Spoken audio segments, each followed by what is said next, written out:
I'm taking a trip on the Greyhound bus line. I'm riding the front seat to New Orleans this time.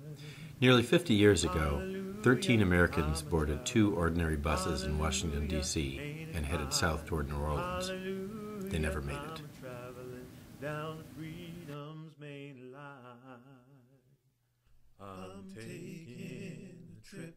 By the time they reached Alabama, they were attacked, beaten, bombed, but they weren't deterred. They were followed by hundreds more, young and old, men and women, black and white, who peacefully protested the segregation on interstate travel that continued in the South, despite two Supreme Court rulings declaring such segregation unconstitutional.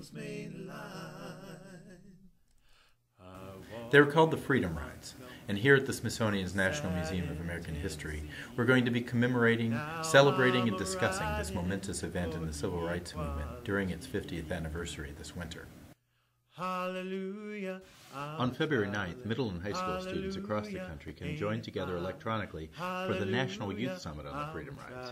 Freedom Rides veterans Congressman John Lewis, Diane Nash, Jim Zwerg, and Reverend James Lawson will share how they became involved in the Freedom Rides and how their lives were affected by them. They will join filmmaker Stanley Nelson and scholar Ray Arsenault to discuss the meaning of the Freedom Rides and the role of young people in shaping America's past and future. Buses are coming, oh yeah. Also on February 9th, we will be hosting a full screening of the film Freedom Riders by Stanley Nelson. Freedom Riders is the first feature-length documentary on the Freedom Rides and will air on PBS's acclaimed American Experience series in May. The screening will be followed by a discussion with veterans of the Freedom Rides and Stanley Nelson.